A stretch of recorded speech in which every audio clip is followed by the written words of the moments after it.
सकते हैं, क्योंकि अच्छे अच्छे काम करेगा, चमत्कार करेगा, वो अलग बात हुई। पर हाँ, उसके पीछे अगर उसके ढकोसलेबाजी अगर ऐसे से पीछे से फसाद होती है तो वो थोड़ा माना जाएगा। ऐसे तो बिल्कुल छोड़ देना चाहिए।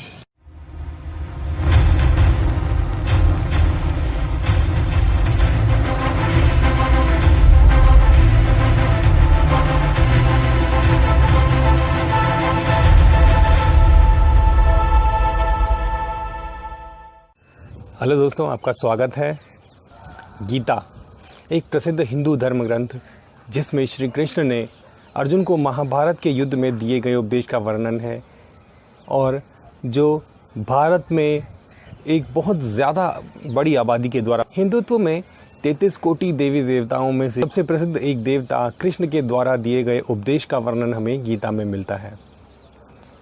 कृष्ण के जीवन के विषय में यदि हम अध्ययन करें तो हम पाएंगे कि कृष्ण के द्वारा बचपन में की गई माखन चोरी, उसके बाद अपनी माता यशोदा से झूठ बोलना कि मैंने माखन नहीं खाया, इसके विषय में कई गीत प्रचलित हैं जो गाए और भक्ति में इस्तेमाल किए जाते हैं।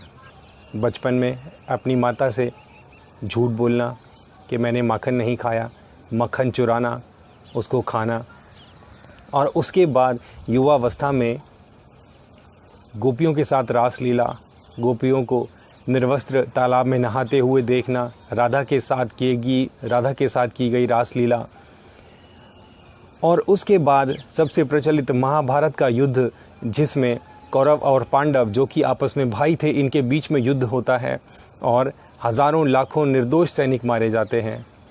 तो अगर इनको हम समराइज़ करें तो बचपन में चोरी, उसके बाद झूठ बोलना, और उसके बाद गोपियों के साथ व्यभिचार, और उसके बाद मास मर्डर यानी कि महाभारत का युद्ध, जो कि टाला जा सकता था अगर कृष्ण सही उपदेश और सही शिक्षा देते तो क्या सवाल ये है कि ऐसे चरित्र के गुण वाले एक व्यक्ति को ईश्वर माना जा सकता है, और उसके द्वारा बताए गए मार्ग पर चलकर क्या स्वर्ग की प्राप्ति हो सकती है? ये हमने जानने की कोशिश की कुछ साधारण लोगों से। आइए देखते हैं वो क्या कहते हैं। मेरा नाम अभिषेक कुमार है। अच्छा, अभिषेक कुमार, कहाँ से हैं आप? मैं उत्तराखंड पौड़ी गढ़वाल में रहने वाला। देवभूमि उत्तराखंड। देवभूमि, हाँ। ओके, ईश्वर में आस्था रखते हो? हाँ, थोड़ी थोड़ी रख लेते हैं। मंदिर जाते हो? हाँ, जाता हूँ मंदिर तो। ओके, तो एक सवाल है आपसे कि समझो एक व्यक्ति अगर आपके पास आता है, या आपको एक व्यक्ति का पता चलता है जो अपने आप को ईश्वर का अवतार कहता है, तो क्या आप उसको मान लोगे ईश्वर का अवतार उसके बोलने से? नहीं, किसी के बोलने से क्यों मानूंगा। ओके, और अगर वो व्यक्ति बहुत बड़े बड़े चमत्कार करता है, ज्ञान की बातें सिखाता है और ऐसे अद्भुत काम करता है जिनको देख के यकीन करना मुश्किल हो, तब क्या उसे ईश्वर का अवतार मान लोगे? शायद, हाँ। ओके, अब यही व्यक्ति जो ईश्वर का अवतार अपने आप को बताता है और जो अद्भुत काम करता है, यही व्यक्ति अगर आपको पता चले कि ये व्यक्ति जो है व्यभिचार में फंसा हुआ है और गलत काम करता है और भाइयों को लड़ाता है, दंगे फसाद करवाता है और हत्या में भी शामिल है, एक से ज़्यादा हत्याओं में जिसका हाथ है, और ऐसा व्यक्ति अगर फिर ये व्यक्ति इसके चमत्कार हैं, जो इसके ज्ञान की बातें हैं, ये सब सिखाने के बाद भी क्या आप ऐसे व्यक्ति के जिसका चरित्र इस तरीके का है, तब भी क्या आप उसे ईश्वर का अवतार मानोगे? नहीं, ऐसे क्यों मान लूँगा। क्यों? क्योंकि उसका चरित्र ही ऐसा बेकार खुद ही बना दिया उसने। पहले अपने आप को पहले भगवान कह रहा है, उसके बाद ही अपने को खराब करेगा ना वो। ऐसे में तो अब दूसरी स्त्रियों के साथ कोई संबंध कैसे रख सकता है? लेकिन उसने बहुत सारे चमत्कार किए हैं, और तो आजकल हर कोई कर सकता है चमत्कार, कैसे को थोड़ा बात होती है, पर उसके कारनामे भी तो देखो बाद में पीछे। अच्छा, तो अगर उसका चरित्र अच्छा नहीं है, अगर उसके काम खराब हैं, तो इन उसके खराब चरित्र की वजह से, उसके गलत कामों की वजह से, चाहे उसने जितने मर्जी बड़े चमत्कार किए हों, जितनी मर्जी ज्ञान की बातें सिखाई हों, तो आप उसको ईश्वर का अवतार नहीं मानोगे? काम के पीछे मान सकते हैं, क्योंकि अच्छे अच्छे काम करेगा, चमत्कार करेगा, वो अलग बात हुई। पर हाँ, उसके पीछे अगर उसके ढकोसलेबाजी अगर ऐसे से पीछे से फसाद होती है तो वो थोड़ा माना जाएगा। फिर आप उसे ईश्वर का अवतार नहीं मानोगे? नहीं। आकाश, अमरजीत, विशाल हूँ, या वो ये कहता है कि मैं ईश्वर का अवतार होके आया हूँ, तो क्या आप उसकी बात मान लोगे? नहीं, बिल्कुल नहीं जी। नहीं, बिल्कुल में कि जब उसने बहुत अद्भुत काम किए हैं और वो बहुत बड़ी बड़ी ज्ञान की बातें दिखा रहा है, तब क्या आप उसके ईश्वर होने के दावे को स्वीकार कर लोगे? सकते हैं। हाँ, मान सकते हैं। गाँव में लिप्त है और झूठ बोलता है और भाइयों को आपस में लड़ाता है। ऐसा व्यक्ति तो केस होना चाहिए। अच्छा नहीं है ऐसा व्यक्ति। अच्छा नहीं है, नहीं, बाबा वाली बात अच्छा झूठ है, हाँ, नाटक करता है सिर्फ। नाटक करता है। ढोंगी बाबा कहलाएंगे ऐसे तो। अपनी क्या बोलते हैं, मेजोरिटी पाने के लिए उसने सब ढोंग किया था, सारी पावर लेने के लिए। अगर उस व्यक्ति के लाखों करोड़ों फॉलोअर हों तो वो उन सब फॉलोअर्स को आप क्या बोलोगे? उनको तो कुछ नहीं किया जा सकता, उन्होंने तो भरोसा किया था सिर्फ उसके ऊपर। तो उनको आप क्या सलाह दोगे? छोड़ दो। छोड़ दो। और क्या, क्योंकि जब काम दिख गया उसके कैसे कर रहा है वो काम, ऐसे ऐसे काम कर रहा है। आपकी क्या राय है? ऐसे तो बिल्कुल छोड़ देना चाहिए। हैं।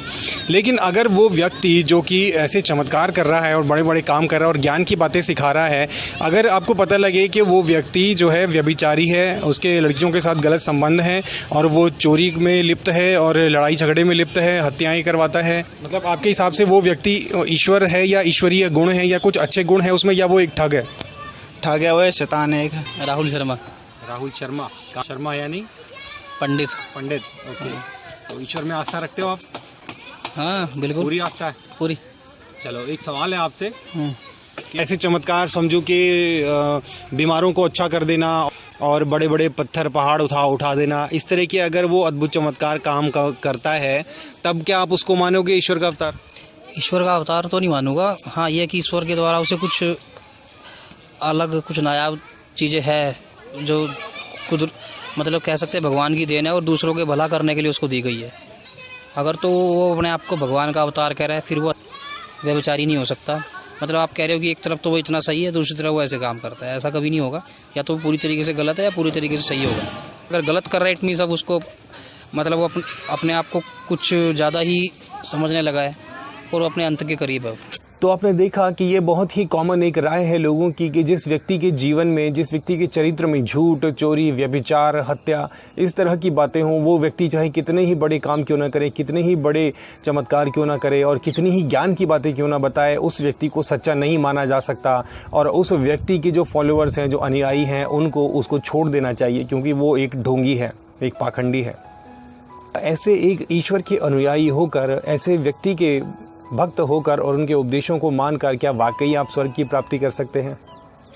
आज यदि आपका छोटा बच्चा घर में कोई खाने की चीज़ चुराता है तो क्या आप उसे शाबाशी देते हैं ये कहकर कि आप अपने ईश्वर का अनुसरण कर रहे हैं और उनके द्वारा किए गए कामों को जो है निभा रहे हैं? नहीं, आप उसी वक्त अपने बच्चे को डांटते हैं, क्योंकि आप जानते हैं कि छोटी छोटी चोरी की आदतें बड़े होकर बड़ी चोरी को अंजाम दे सकती हैं और आपका बच्चा बड़ा होकर एक चोर बन सकता है। तो चोरी किसी भी लिहाज से, किसी भी तरह से नैतिक नहीं, सही नहीं, और ख़ास तौर पर जब ये एक ईश्वर के द्वारा की जाए जो कि अंतर्यामी है, जो कि सब कुछ जानता है और जिसे पता है कि उसके द्वारा किए गए काम, चाहे वो बचपन में हो, चाहे वो युवावस्था में, वो आगे जाकर हज़ारों जनरेशन्स को आदर्श बनेंगे, हज़ारों जनरेशन्स के लिए एक आदर्श बनेंगे। व्यभिचार युवावस्था में किया गया कार्य जो कि कृष्ण ने किया। अगर आपके बच्चे युवावस्था में इस तरह की हरकतें करें, स्त्रियों के साथ अनैतिक संबंध रखें, उनको तालाब में नहाते हुए देखें और उनको निर्वस्त्र करके देखने में उनको आनंद आता हो, तो क्या आप अपने युवा बच्चों के द्वारा की गई इस हरकत की प्रशंसा करेंगे या उनको डांटेंगे और उसको सही मार्ग पर लाने की कोशिश करेंगे? बिल्कुल आप सही मार्ग पर लाने की कोशिश करें, उनको डांटेंगे, क्योंकि आप जानते हैं कि ये गलत है, हर एक तरह से गलत है। लेकिन जब ये बात ईश्वर पर आती है तो हम इसको गलत नहीं, इसको सही ठहराते हैं और इसके ऊपर गीत बना के गाते हैं। महाभारत का युद्ध, जिसमें कौरव और पांडव जो कि आपस में भाई थे, वो आपस में लड़े और उनके अलावा लाखों करोड़ों सैनिक लड़े जो कि निर्दोष थे, जिनका कोई कसूर नहीं था। लेकिन कौरव, पांडव और भाइयों के मौत के साथ साथ उन लाखों करोड़ों सैनिकों की भी मृत्यु हुई। जिस मृत्यु को, जिस नरसंहार को रोका जा सकता था अगर कृष्ण इन दोनों भाइयों को आपस में लड़ने की बजाय उनकी आपस में संधि करवाते और उनको आपस में प्रेम और भाईचारा सिखाते। लेकिन ऐसा नहीं किया गया, जिसके परिणाम स्वरूप लाखों करोड़ों लोगों की मृत्यु हुई और विलाप फैला। धर्म की स्थापना के लिए अगर अपनों की भी हत्या करनी पड़े तो उससे पीछे मत हटो। वर्तमान समय में अगर किसी का भाई या किसी का कोई अपना प्रियजन बिगड़ जाए या गलत रास्ते पर चल पड़े तो क्या उसको हम सुधारने की कोशिश करते हैं? क्या हम ईश्वर से ये प्रार्थना करते हैं कि ईश्वर इसको सही मार्ग पर रखो, या हम उसकी हत्या करते हैं और ये बोलते हैं कि ईश्वर ये बिगड़ गया, इसे मार दो? किसी भी तरह से सही नहीं है। गलत शिक्षाएं, गलत टीचिंग्स जो कि कृष्ण के द्वारा गीता में दी गई। यीशु मसीह ने कहा, मार्ग, सत्य और जीवन मैं हूँ और बिना मेरे कोई स्वर्ग नहीं जा सकता, कोई पिता के पास नहीं पहुँच सकता। यीशु मसीह के चरित्र में कोई एक रत्ती भर भी गलती या कमी नहीं ढूंढ सकता। लेकिन इसके बावजूद भी हम यीशु मसीह को और उनके द्वारा बताए गए स्वर्ग के मार्ग को हम नकारते हैं, और अगर कोई यीशु मसीह के बारे में हमसे बात करे तो हम उससे नफरत करते हैं। और कई बार देखा गया है कि यीशु मसीह के लोगों को, यीशु मसीह का प्रचार करने वाले लोगों की हत्या भी कर दी गई है। ऐसा क्यों? क्या यीशु मसीह के चरित्र में कोई कमी है? क्या यीशु मसीह के जीवन में और शिक्षाओं में कोई कमी है? नहीं, कोई कमी नहीं है। और यीशु मसीह का चरित्र एक आदर्श चरित्र है, एक ईश्वर का जो कि दावा करे कि वो स्वर्ग का मार्ग दिखाता है। यीशु मसीह ही एकमात्र सच्चे प्रभु हैं और यीशु मसीह के अलावा और कोई नहीं। बाइबल को आप पढ़ें, जब बाइबल आप पढ़ेंगे तब आपको यीशु मसीह के असली चरित्र का पता चलेगा, और आप यीशु मसीह की तुलना किसी भी हिंदू ईश्वर से करें या किसी भी अन्य ईश्वर से करें तो आप पाएंगे कि यीशु मसीह ही एकमात्र सच्चा प्रभु है और यीशु मसीह ही एक आदर्श प्रभु है, और यीशु मसीह के गुण और चरित्र एक आदर्श चरित्र हैं जो एक सच्चे ईश्वर में होने चाहिए। यीशु मसीह पर विश्वास करें, वो ईसाई धर्म का प्रभु नहीं, समस्त मानव जाति का उद्धार करता है, और यीशु मसीह के बिना कोई स्वर्ग नहीं जा सकता। तो अगर आप वाकई में स्वर्ग जाने की इच्छा रखते हैं और अनंत काल के नरक से बचना चाहते हैं तो यीशु मसीह पर विश्वास करें। अधिक जानकारी के लिए हमसे संपर्क करें। God bless you.